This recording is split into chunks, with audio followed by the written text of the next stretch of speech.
Ayurvedic oil और capsule अब दर्द भी घुटने टेकेगा। मुख्यमंत्री विष्णुदेव साय कुनकुरी में आयोजित श्रीराम कथा में शामिल हुए। संत चिन्मयानंद बापू का आशीर्वाद लिया। भावुक होकर कहा, प्रभु श्रीराम का छत्तीसगढ़ की मिट्टी से गहरा रिश्ता है।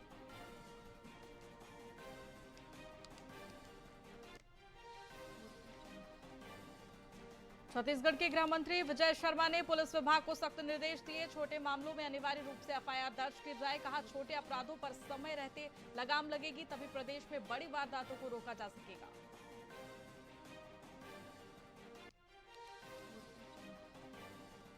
छत्तीसगढ़ हाईकोर्ट ने जग्गी हत्याकांड में ऐतिहासिक फैसला सुनाते हुए अमित जोगी को साजिश का मुख्य सूत्रधार माना। कहा, हत्या का ब्लूप्रिंट के चलते उनकी उम्र कैद की सजा कायम रखी गई।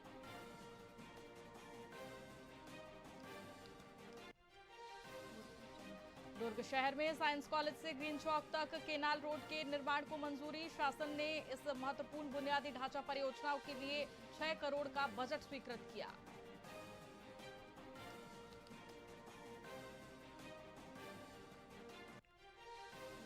टैक्स जमा करने की समय सीमा 23 अप्रैल तक बढ़ी। देरी करने पर देना होगा 10% अतिरिक्त जुर्माना। विभाग ने अब तक हासिल की 79% वसूली।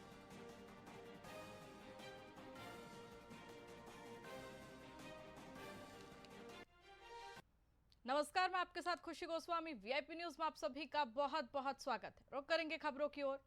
अंबिकापुर में निजी स्कूलों की मनमानी के विरोध में एबीवीपी कार्यकर्ताओं ने जिला शिक्षा अधिकारी कार्यालय का घेराव कर जमकर प्रदर्शन किया। छात्र संगठन ने आरोप लगाया कि स्कूल प्रबंधन पालकों पर चुनिंदा दुकानों से ही किताबें और कॉपियां खरीदने का दबाव बना रहे हैं। साथ ही मनमाने ढंग से फीस भी बढ़ाई जा रही है। तो वहीं जिला शिक्षा अधिकारी डॉक्टर दिनेश झा ने कार्यकर्ताओं की मांगों को जायज बताते हुए दोषी स्कूलों के खिलाफ कड़ी कार्रवाई का भरोसा दिलाया है।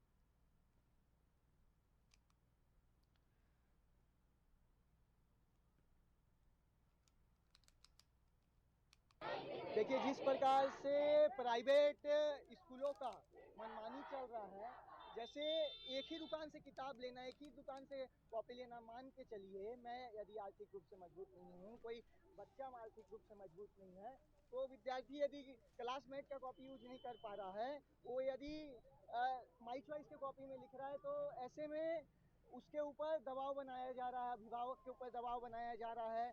मतलब हद तो ये हो गया है कि बच्चों का बैग तक चेक किया जा रहा है। मतलब अभी आप ही लोग मीडिया के माध्यम से पता चला, एक दुकान है, निजी दुकानों में मैं यदि एक संस्था का मालिक हूँ, एक स्कूल का मालिक हूँ, तो मैं बोल रहा हूँ कि उसी दुकान में जाके आप किताब खरीदेंगे। ऐसा नहीं होना चाहिए। विद्यार्थी हर जगह से अपनी किताब खरीद सकता है, कॉपी खरीद सकता है। ड्रेस यदि दुकान सेलेक्टेड है कि आपकी ड्रेस वहीं मिलेगी, मतलब ये तो साफ है ना, साफ है कि आपकी उनसे मिली भगत है। और जिला शिक्षा अधिकारी कार्रवाई नहीं कर रहे हैं, तो हम तो यही बोलेंगे कि आपकी भी मिली भगत है। किताबों को कमीशन खोरी के साथ किसी एक दुकान पे सेट कर दिया जाता है कि आप वो दुकान से वहीं से लेना है। किताब तो ठीक, एक ऐसी प्रताड़ित किया जाता है कि कॉपी जो आप 40 रुपए खरीद सकते हो, वो कॉपी आपको 100 रुपए 120 रुपए में खरीदना है। अगर आप नहीं खरीदते हो तो कुछ कुछ ऐसे विद्यालय हैं कि जहां बैग चेक किया जा रहा है कि आप वो क्लासमेट की ही कॉपी खरीदे हो कि नहीं खरीदे हो, किसी और कंपनी का तो नहीं खरीदे। क्या मैं ये पूछना चाहता हूँ डीओ साहब से, क्या वो कॉपी में दूसरे तरह से लिखा जाता है क्या? हाँ, विद्यार्थियों ने बड़ा सकारात्मक विषयों पे ये प्रकाश डाला है और हम सारे विषयों पे भी तत्काल कार्रवाई आरंभ करेंगे। पहले भी हम कार्रवाई कर रहे थे और भी सख्ती से कार्रवाई करेंगे। प्रमुख क्या मांगे थे? प्रमुख मांगे टेक्स्ट बुक से जुड़ी हुई मांगे हैं। जो अधिक कीमतों पे कुछ दुकानें किताबें बिक्री कर रहे हैं, उस पर हम कार्रवाई करवाएंगे। प्रशासन से इस पर इससे पहले भी आप कार्रवाई क्यों नहीं कर पाए? नहीं, अभी संज्ञान में तो आना पड़ेगा। संज्ञान में अभी लाया गया है ये प्रकाश में। शिक्षा के सेक्टर नहीं, संज्ञान में तो लाना पड़ेगा ना। शिकायत जैसे कोई पालक विशेष पे कोई कार्रवाई हो रही है, तो नहीं, उस पर कार्रवाई भी हुई। यदि शिकायत हुआ तो कार्रवाई भी हुई। मुझे लग रहा है 4-5 विद्यालयों पे सख्त कार्रवाई हुई है, फाइन हुआ है। बिल्ड ओपन कोई स्कूल था, उस पर हमने बहुत बड़ी पेनल्टी जमा किया। हाँ, यस, फाइन किया। और भी कार्रवाई करेंगे। यदि ऐसी कोई शिकायत मिलेगी तो हम लगातार कार्रवाई करेंगे। दुर्ग बाईपास टोल प्लाजा ने कॉर्पोरेट सोशल रिस्पांसिबिलिटीज के तहत सामाजिक सरोकार पेश किया है। समाज कल्याण विभाग के सहयोग से आयोजित कार्यक्रम में 13 दिव्यांगों को निःशुल्क ट्राइसिकल वितरित किया गया। तो वहीं एनएचआई द्वारा क्षेत्र के ग्राम पंचायतों में पेयजल, वृक्षारोपण और स्कूलों के विकास के लिए लगातार कार्य किए जा रहे हैं। अधिकारियों की मौजूदगी में ट्राइसिकल पाकर दिव्यांगों के चेहरे खिल उठे। संस्था ने भविष्य में भी ऐसे जनहितकारी कार्यों का भरोसा दिलाया है। देखिए, एनएचआई का एक रिस्पॉन्सिबिलिटी रहता है जो अपना सीएसआर एक्टिविटीज़ के अंदर आता है।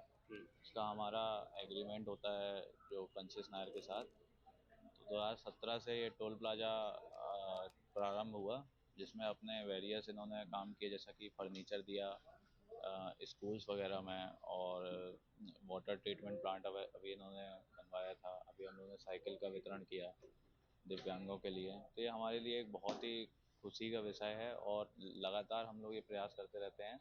जो भी सीएसआर एक्टिविटीज़ के अंदर आती हैं वो हम निरंतर करते रहते हैं। कार्यक्रम है जिसके बारे में एनएचआई के द्वारा जो अपने माननीय सर थे उन्होंने भी बताया। उसी क्रम में आज जो साइकिलें भेंट की गई हैं, बहुत अच्छा कार्यक्रम हुआ, जिसमें ध्रुव बाईपास टोल प्लाजा और एनएचआई की सौजन्य से सिनी की संस्था के द्वारा कार्य किया गया है। निरंतर हम ये प्रयास कर रहे हैं और करते रहेंगे। निश्चित ही आज के दिव्यांगों को जो ये साइकिल वितरण हो रही है सर, ये बहुत खुशी और हर्ष की बात है। सिनी संस्था और दुर्ग शिवनाथ एक्सप्रेसवे के सौजन्य से यह बैटरी युक्त साइकिल और मैनुअल साइकिल वितरण है।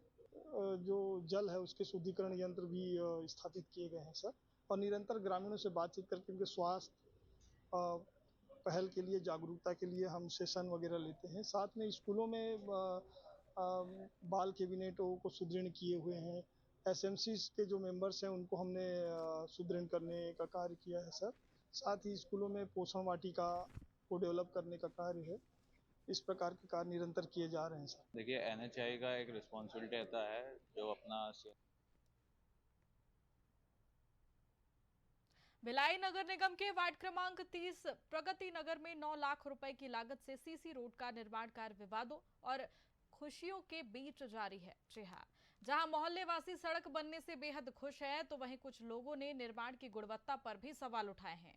वार्ड पार्षद सत्या देवी जायसवाल ने इन आरोपों को राजनीति से प्रेरित बताते हुए विरोधियों को खुद मौके पर आकर काम देखने की चुनौती दी है। पार्षद ने विकास कार्यों में निगम का साथ देने की अपील भी की है। देखिए, रोड निर्माण होने के बाद तो जो आस पड़ोस में है उनको तो फायदा हो रहा है, लेकिन आम जन को भी उसमें फायदा होता है।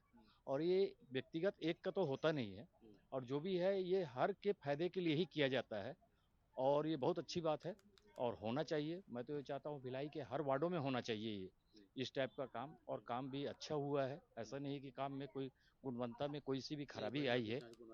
हाँ, गुणवत्ता में ठीक है। अगर थोड़ा बहुत अगर मिस्टेक अगर हुआ भी तो यहाँ के लोग, मोहल्ले वाले सब उनको बोले कि इसको और आप सुधार करिए, तो सुधार करके उन्होंने अपना कार्य बहुत अच्छे ढंग से किया है। आगे जो कार्य हो रहा है वो भी अच्छे ढंग से ही होगा। फायदा हो रहा है, हाँ, लोगों को फायदा हो रहा है, आम जनता को भी फायदा है, क्योंकि हर आदमी आता जाता है। कोई ये तो नहीं है कि मोहल्ले वाले आते हैं। रोड है, रोड सबके लिए होता है। निर्माण का संतोषजनक है। प्राथमिक जो हम लोगों की सुविधा है 4 चीज: बिजली, पानी, नल, लाइट 24 घंटे नल लगा हुआ है। किसी प्रकार की 1 मिनट का बंद नहीं, जब जरूरत हो तब आदमी जो है तो वो चालू कर ले, वो है।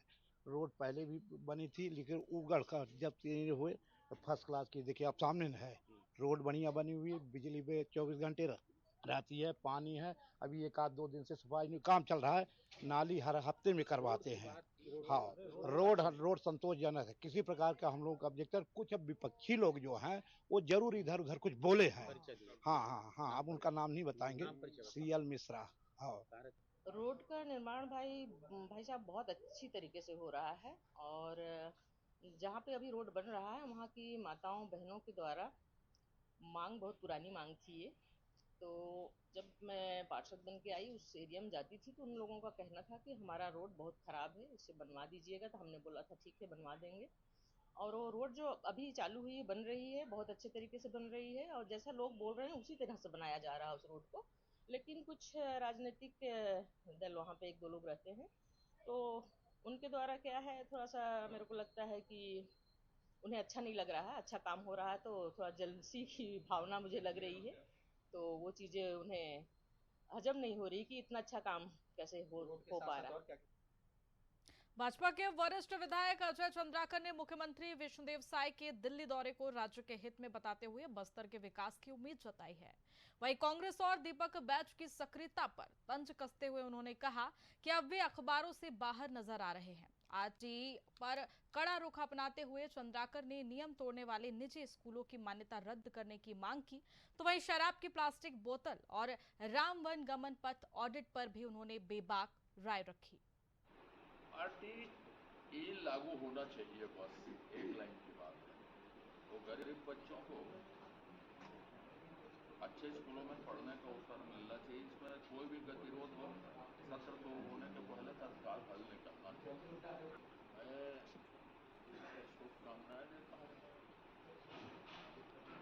वैद्य जी को, कुछ करते दिख रहे हैं, दिखेंगे इसके बहाने कुछ करते, नहीं तो पेपर में 2 लाइन की प्रतिक्रिया के छोड़ तो जमीनों में उनकी गतिविधियां दिखती नहीं कहीं पर। इसका हम क्या करते हैं? छत्तीसगढ़ में क्या स्थिति है कांग्रेस की? तो यहाँ तो पूरे सभी विधायकों को निकाल देना चाहिए पार्टी से। आरटीई लागू होना चाहिए, बस एक लाइन की बात है। तो गरीब बच्चों को अच्छे स्कूलों में पढ़ने का अवसर मिलना चाहिए। इसमें कोई भी गतिरोध हो, सत्र तो होने के पहले तत्काल हल निकलना चाहिए। असम के मुख्यमंत्री हेमंत बिस्वा शर्मा की पत्नी पर पवन खेड़ा द्वारा लगाए गए आरोपों ने छत्तीसगढ़ में भी सियासी हलचल तेज कर दी है। पीसीसी चीफ दीपक बैच ने बीजेपी सरकार को घेरते हुए कहा कि 3 पासपोर्ट और विदेशी संपत्ति के सवालों पर मुख्यमंत्री को चुप्पी तोड़नी चाहिए। उन्होंने पवन खेड़ा के घर पुलिस भेजने की कार्रवाई को सत्ता का अहंकार और डर बताया है। साथ ही बैच ने आरोप लगाया कि चुनाव में हार के डर से बीजेपी दबाव की राजनीति कर रही है। ये सीधा सीधा सत्ता का दुरुपयोग है कि अगर कांग्रेस के नेता पवन खेड़ा जी ने आरोप लगाया कि 3 पासपोर्ट को लेकर, विदेशों में उनकी जमा संपत्तियों को लेकर, तो फिर इसका जवाबदेही बनता है कि असम के मुख्यमंत्री हेमंत बिस्वा शर्मा जी को कि उनको अपना तथ्य पेश करना चाहिए। लेकिन असम में चुनाव चल रहा है और भारतीय जनता पार्टी पूरी तरह से घिरी हुई है, वो जवाब दे नहीं पा रही है। प्रधानमंत्री नरेंद्र मोदी जी और अमित शाह जी जवाब दे नहीं पा रहे जनता के सामने। कानूनी सिस्टम से जाए, लेकिन कानूनी अधिकार को दुरुपयोग कर, अपना सिस्टम को दुरुपयोग कर, अपना पावर को गलत इस्तेमाल कर, किसी घर में छापा मारकर आप चुनाव जीत जाएंगे, ये कैसे संभव है? इससे साफ है कि सत्ता के अहंकार में भारतीय जनता पार्टी अपनी चोरी छुपाने के लिए और उस मुद्दे को उठाने वाले छापा मारना, ये सीधा सीधा सत्ता का अहंकार और सत्ता का दुरुपयोग है। ये सीधा नगर पालिका निगम चिरमिरी के 7 वार्डों में पानी की किल्लत को लेकर जन आंदोलन उग्र हो गया है। भीषण गर्मी के बीच नलों में पानी न आने से नाराज महिलाओं और पार्षदों ने मुख्य मार्ग पर खाली बर्तन रखकर चक्का जाम किया। प्रदर्शनकारियों का आरोप है कि बार बार शिकायत के बावजूद भी नगर निगम और SECL प्रबंधन मौन है। तहसीलदार और PHE अधिकारियों ने 15 दिनों के भीतर स्थायी समाधान का आश्वासन देकर जाम खुलवाया, लेकिन समाधान न होने पर बड़े आंदोलन की चेतावनी दी गई। समस्या बना हुआ है कि पानी हमेशा यहाँ आज इतने दिन हो गया, पानी के लिए सब लोग फड़फड़ा रहे, तरस रहे, कोई पानी की व्यवस्था नहीं है। सब लोग नल के लिए इंतजार कर रहे थे, साल से कोई नल नहीं आया अब तक। पाइप भी बिछ गया लेकिन आदमी के कनेक्शन नहीं हुआ है। आदमी इधर उधर से, कोई पानी इधर खरीद रहा है, कोई उधर से मांग रहा है, कोई टैंकर से पी रहा है, कोई धो के लाग रहा है, तो पानी नहीं मिल रहा है। अब आदमी पानी जो इधर उधर से कहीं कहीं से ढो टांग के ला रहे हैं, उसको भी आदमी कहता हम लोग पानी नहीं देंगे। अब बड़ी बाजार वाले भी पानी नहीं देंगे तो हम लोग कहाँ जाएंगे? अभी तक तो टैंकर आया तो हम पी लिए, अब नहीं बंद कर देंगे टैंकर तो हम कहाँ जाएंगे? किससे मांगेंगे पानी? कहाँ जाए? कहाँ हम बिना प्यासे मर जाएं? हम लोग को भी तो पानी के लिए चाहिए। का हम लोग वोट नहीं देते, सरकार हमारी मदद क्यों नहीं करता? हम सरकार से मांगना चाहते, लड़ना चाहते, सबकी मदद किया, हमारी भी मदद करें भाई। का हम कचरा है का? हम लोग की दफाई में कोई व्यवस्था नहीं होता, कोई देखने ताकने नहीं आता है, पानी नहीं मिलता। हम लोग दुख तकलीफ से झेल रहे हैं। बच्चे को देखें कि क्या कहते हैं, हम लोग काम धाम करने जाएं कि पानी भरे यहाँ टैंकर को ताकि रात दिना लोग यहीं बैठे रहेंगे। और दिक्कत है पानी को लेकर? पानी एक हफ्ता में 10 दिन में खुलता है, 10-15 मिनट के लिए, तो पानी टंकी में नहीं जा पा रहा। आजाद नगर में टंकी में पानी नहीं जा पा रहा है, तो पानी की भारी परेशानी हो रही है हम लोग को। देखिए, घंटों बैठने के बाद फाइनली निष्कर्ष निकला है। उन्होंने आश्वासन दिया है कि पीएचई और एसईसीएल वाले हमारा साथ देंगे, हमारी जनता का साथ देंगे, और आप लोगों के माध्यम से मैं उनसे धन्यवाद कहना चाहती हूँ। फिलहाल उन्होंने जो बोला है वो कर देंगे, तो उसके लिए भी मैं हृदय से उनका धन्यवाद करती हूँ। आगे के लिए समस्या कितने दिन में दूर करेगी, क्या आया सामने का? देखिए, फिलहाल जहाँ पानी आ रही है एसईसीएल की या फिर पीएचई की पाइपें बिछी हुई है, उसकी समय अवधि बढ़ाने के लिए हमने कहा है और सप्ताह में 2 दिन की मांग की है। उन्होंने स्वीकार किया है हमारी मांग। और जो पाइप बिछने की जो बात हुई थी, जो बड़ी बाज़ार से हमको चाहिए था, तो उसके लिए भी हाँ बोला है। और आगे के लिए हम कुछ रास्ता बना रहे हैं। साथ ही साथ भविष्य में हम कोशिश करेंगे कि पूरी तरीके से हम इस समस्या से निजात पाएँ। अगर समय पे आप लोग की मांग पूरी नहीं होती तो क्या करेंगे आगे? समय से हमारी मांग पूरी नहीं होती है तो फिर से आप लोग और हमारी जनता और जिनको देखना है वो आकर देख ही लेंगे कि हम क्या करेंगे आगे। पानी की समस्या को लेकर और कुछ समन्वय था पानी को उपलब्ध कराने के लिए पीएचई एसईसीएल निगम के बीच, तो सभी के अधिकारियों को बुलाया गया था। समन्वय स्थापित करके जो मांग थी उस पर चर्चा हुई है, आगे समन्वय बना है, उस हिसाब से पानी सबको पहुंचवाया जाएगा। इनकी मांग पानी को लेकर, तो पानी उनको किस तरह दिया जाएगा, क्या बना बात, क्या सामने आया? इसमें जो इनकी मांगे थी कि 2 टैंकर चाहिए, जहां पर डबल मंजिला ट्रिपल मंजिला मंजिल है वहां पर इनको अतिरिक्त अलग से पानी दिया जाए तो वो पहुंचाया जाएगा। निगम के कुछ नलों को जोड़ने की बात थी, उसको भी जोड़ने पे जो समन्वय बन गया है, तो इसको काम को आगे 15 दिन में किया जाएगा। जांजगीर चांपा की सारखू पंचायत में सरपंच प्रीति बल्लू राठौर की जनहितकारी पहल चर्चा का विषय बनी हुई है। विपक्ष के आरोपों के बीच सरपंच द्वारा हर बेटी की शादी में 5100 रुपए का उपहार और शोक संतप्त परिवारों को राशन सहायता दी जा रही है। वहीं कथित ऑडियो विवाद पर शिक्षक कमलेश साहू ने स्पष्ट किया कि उनकी पैतृक जमीन की चर्चा को गलत संदर्भ में पेश कर ब्लैकमेल करने की साजिश रची गई। वहीं ग्रामीण सरपंच के सेवा भाव की सराहना कर रहे हैं। आरोप लगे है और सब गलत है। अगले बार सरपंची हारे है, ओकरे कारण आरोप लगाए हैं। भैया ये जो ऑडियो वायरल है, मैं भी सुना उसको, है ना। मैं तो पूरा गलत मान रहा हूँ ऑडियो को। इसमें यहाँ सरपंच का कोई लेना देना नहीं है इस मामले में। और जो ज़मीन की बात की जा रही है ना, वो ज़मीन तो मेरे पिताजी हैं बहोरन लाल साहू, उनके नाम से उसको ख़रीदा गया है, खेत है वहाँ पर। और ये सब अफवाह फैलाई जा रही है और बदनाम करने की कोशिश की जा रही है। आरोप लगे है। फिलहाल खबरों में इतना ही। बने रहिए हमारे साथ वीआईपी न्यूज़ पर। नमस्कार।